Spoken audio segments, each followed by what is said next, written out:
Lorsque nous lisons la Bible, en particulier les évangiles, il est remarquable que le Christ enseignait ouvertement sur les démons et les affrontait. Cependant, de nombreux chrétiens aujourd'hui semblent réticents à discuter ou à explorer le sujet avec la même franchise.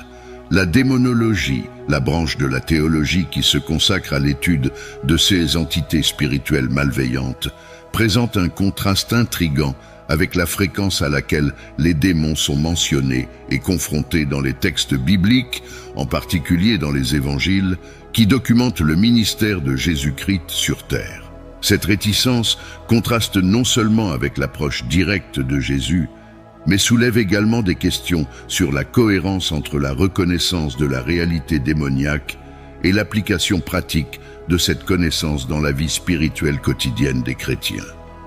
Ignorer ou minimiser l'importance de la démonologie dans le christianisme ne change pas le fait que les démons sont une réalité à laquelle nous sommes confrontés, comme affirmé dans les Écritures. Ce silence autour du sujet omet non seulement une partie cruciale de la théologie chrétienne, mais prive également les fidèles d'une compréhension complète du monde spirituel et de son influence sur le monde physique. La démonologie chrétienne va au-delà de la simple reconnaissance de l'existence des démons. Elle plonge dans leurs origines, leur nature et leurs interactions avec le monde humain, le tout basé sur les Saintes Écritures. Ce champ d'étude révèle la réalité du royaume démoniaque sans tomber dans le sensationnalisme qui caractérise souvent sa représentation dans la culture populaire. Ce faisant, la démonologie offre aux chrétiens une vision claire des stratégies et tactiques que Satan et ses démons emploient dans leur rébellion contre Dieu et sa création. Cette connaissance est vitale, car elle démasque la vraie nature de ces entités comme étant des êtres réels et personnels, dotés de volonté et d'intelligence, et révèle leur hostilité profonde non seulement contre Dieu, mais aussi contre l'humanité et la création dans son ensemble. Comprendre la démonologie dans le contexte chrétien est essentiel pour plusieurs raisons. Premièrement, cela élimine l'aura de mystère qui entoure souvent les démons, démystifiant leur existence et modus operandi. Cette compréhension est fondamentale car affronter un adversaire inconnu ou douteux est une bataille déjà perdue. En clarifiant la réalité des démons, la démonologie chrétienne habilite les chrétiens à reconnaître et à résister à leurs influences, évitant ainsi la peur, la superstition et une fascination nuisible pour le démoniaque. Deuxièmement, elle sert de base solide pour la guerre spirituelle, alertant les chrétiens sur les ruses de Satan et les préparant à se défendre efficacement. La connaissance acquise à travers l'étude de la démonologie équipe les fidèles avec l'armure complète de Dieu, leur permettant de rester fermes dans leur foi et protégés contre les attaques spirituelles. Quelque chose d'étrange et de démoniaque se passe dans le monde entier. Dans un monde où le scepticisme et l'indifférence spirituelle semblent être la norme, la réaction des démons à la vérité de l'existence de Dieu, telle que décrite dans la démonologie chrétienne, offre une perspective révélatrice et provocante. Le passage de Jacques chapitre 2 verset 19, qui affirme que les démons croient également et tremblent, souligne une réalité spirituelle profonde, maintenant sa pertinence à la fois dans les temps anciens et actuels. Cette vérité met non seulement en évidence la croyance des démons dans l'existence de Dieu, mais aussi leur réaction viscérale de terreur face à sa souveraineté et sa sainteté. Le terme « trembler » utilisé dans le passage est particulièrement évocateur, suggérant une peur, anxiété ou agitation si intense qu'elle se manifeste physiquement. Cette peur profonde que les démons ressentent n'est pas un simple reconnaître de l'existence de Dieu, mais une compréhension complète de son omnipotence, de sa sainteté absolue et du jugement inévitable qui les attend. La réaction des démons contraste fortement avec l'attitude prédominante dans le monde actuel, où la crainte de Dieu est souvent remplacée par le mépris ou l'indifférence. L'humanité, contrairement aux démons, vacillent souvent dans la foi et dans la compréhension de la souveraineté de Dieu, négligeant la réalité qu'il est un Dieu saint et juste, indigné par le péché. La Bible regorge d'avertissements et d'enseignements qui soulignent l'importance de la crainte de Dieu. Proverbe 9, verset 10 dit « Le crainte du Seigneur est le commencement de la sagesse ». Ce contraste entre la réaction des démons et la posture du monde face à Dieu révèle non seulement un manque de compréhension de la nature divine, mais souligne également l'inévitabilité de la reconnaissance de Jésus comme Seigneur par tous. La réticence à reconnaître et craindre Dieu reflète une incompréhension fondamentale de qui il est et de ce qu'il représente. La perception des démons sur Dieu, marquée par un tremblement qui reflète à la fois la reconnaissance de sa majesté et la peur de son autorité, nous offre une fenêtre sur la grandeur divine qui échappe souvent à la compréhension humaine. Ce tremblement n'est pas simplement une réaction émotionnelle superficielle, il est fondé sur la réalité incontestable de la puissance et de la sainteté de Dieu. Dieu, en tant que créateur suprême, a non seulement créé l'univers par la parole, mais s'est également établi comme éternellement séparé d'eux et au-dessus de ses créations par sa pureté et sa justice. La distinction entre la compréhension des démons sur Dieu et notre propre perception humaine est remarquable. Les démons, êtres ayant directement témoigné de l'éclat et de l'autorité de Dieu, réagissent avec une peur profonde, née d'une conscience intime de son pouvoir. Dieu n'est pas simplement un être glorifié opérant un peu au-dessus de notre compréhension ou existence. Il est fondamentalement autre, existant dans un royaume et une classe totalement à part de tous ceux que nous connaissons ou pouvons imaginer. La tentative de réduire Dieu à un homme glorifié ou un prophète élevé pour le rendre plus accessible à notre compréhension limitée échoue à capturer l'essence de sa divinité infinie. Dieu est décrit comme un être existant hors du temps, qui commande les éléments naturels avec une autorité incontestée et dont l'existence précède tout ce que nous connaissons comme ayant un commencement. Cette compréhension de Dieu comme quelqu'un qui est d'ère en ère et de génération en génération, sans début ni fin, élève notre perception de sa nature au-delà des limites du compréhensible. Anges, démons et même des figures célestes proéminentes comme Michel, l'archange Gabriel, le messager, Lucifer, le déchu, et Apollyon, le destructeur, ont tous un point de début dans leur existence. Dieu, cependant, transcende de tels concepts, existant avant la conception d'un début. La rébellion des démons n'a pas diminué leur perception de l'omnipotence de Dieu. Au contraire, elle a souligné l'indéniable réalité de son autorité suprême.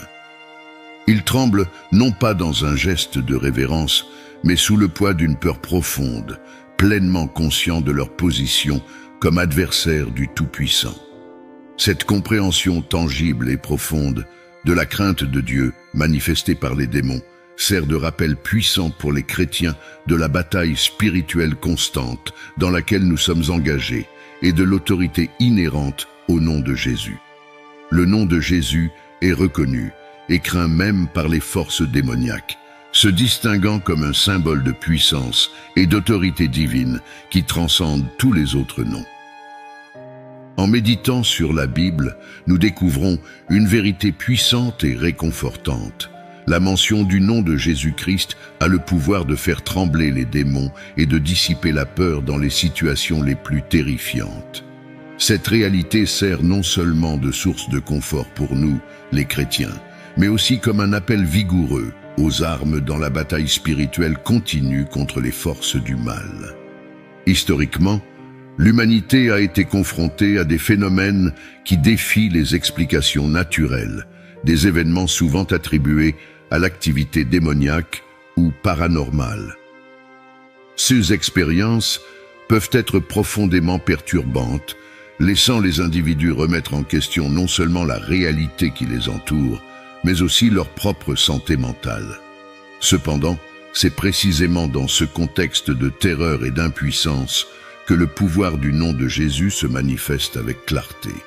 Des récits de personnes qui, paralysées par la peur, ont invoqué le nom de Jésus et ont assisté à la cessation immédiate de l'oppression démoniaque sont des témoignages de la puissance souveraine investie en Christ. La paralysie du sommeil, un état qui touche à la fois le physique et le spirituel, est un exemple frappant de la bataille dans le monde spirituel. Dans cet état, les gens se trouvent pris dans un limbe entre le sommeil et l'éveil, ressentant souvent une présence malveillante qui les oppresse ou même les terrorise. Mais de manière consistante, émerge le témoignage de la libération par l'invocation du nom de Jésus, une preuve tangible que même dans les circonstances les plus désespérées, l'autorité du Christ prévaut. Avez-vous déjà fait face à la paralysie du sommeil? Partagez dans les commentaires comment a été votre expérience. Cette vérité sur les démons trouve un soutien biblique dans les évangiles, qui détaillent les rencontres de Jésus avec des forces démoniaques.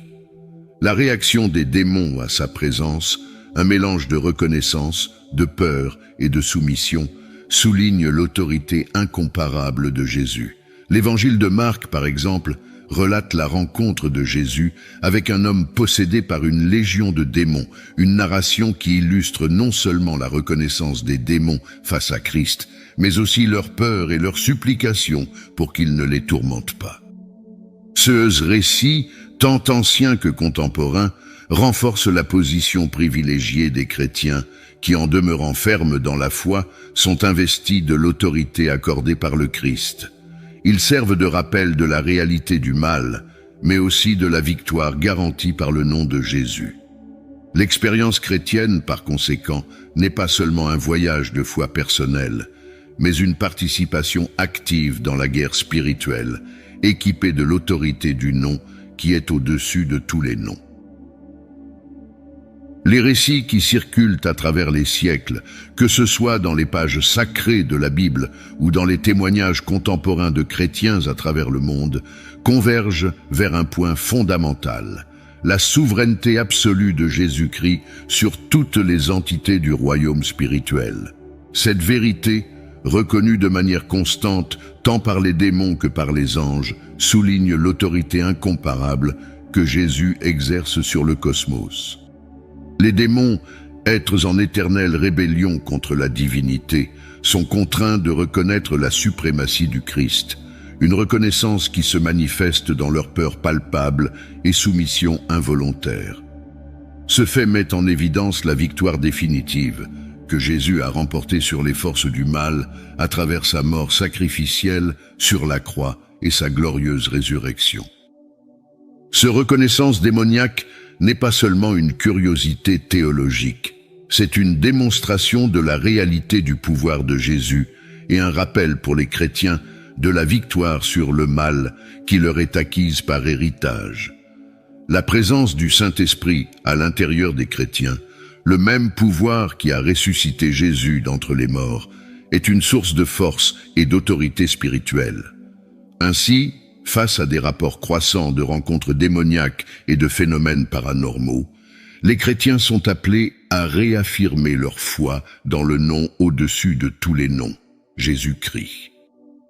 L'ordre pour que tout genou fléchisse devant le nom de Jésus, tel que proclamé dans Philippiens 2, verset 10, englobe tous les domaines de l'existence, céleste, terrestre et infernale. Cette soumission universelle est un témoignage de la souveraineté de Christ et annonce le destin final de Satan et de ses démons. La mention du lac de feu dans Matthieu chapitre 25, verset 41, préparé pour le diable et ses anges, souligne le jugement éternel réservé à ces entités maléfiques. La réalité de l'enfer et du lac de feu, créé spécifiquement pour la punition des démons et de Satan, souligne l'inébranlable justice divine. La réflexion sur la rébellion de Lucifer contre Dieu met en lumière la nature juste et sainte du Créateur, qui a établi l'enfer comme la rétribution due pour la trahison de Satan. La justice de Dieu, manifestée dans le destin éternel de Satan dans le lac de feu, est un aspect fondamental de sa nature divine. en contemplant l'impact dévastateur de Satan et de ses démons à travers l'histoire de l'humanité, la destruction de vie, de famille et d'avenir. Il devient évident que la punition éternelle de Satan n'est pas seulement méritée, mais aussi un reflet de la justice divine. Un exemple particulièrement frappant de cela est enregistré dans l'Évangile, où les démons confrontés à Jésus demandent « Es-tu venu ici pour nous tourmenter avant le temps ?» Cette question, trouvée dans des passages comme Matthieu 8, verset 29, est chargée de signification théologique et révèle beaucoup sur la nature des entités démoniaques, leur conscience du jugement divin et l'autorité de Christ. L'expression « avant le temps » est particulièrement évocatrice, suggérant que les démons sont conscients d'un moment désigné pour leur jugement final et leur punition. L'activité démoniaque dans le monde est encore très réelle, et la seule façon de les vaincre est à travers le puissant nom de Jésus-Christ. Et pour que vous ne soyez pas accusés par les démons en utilisant le nom de Jésus, il est nécessaire de donner votre vie au Seigneur et de lui faire confiance de tout votre cœur. Ainsi, vous porterez la marque du sang de Jésus sur votre vie, et les démons trembleront et fuiront de vous. Alors, priez dès aujourd'hui en recevant Jésus comme votre unique sauveur. Saviez-vous que vous êtes constamment surveillés par le monde invisible?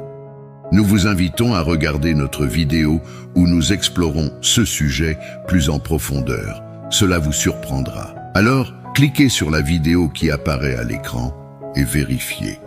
Que Dieu vous bénisse et vous protège dès maintenant et pour toujours. Amen.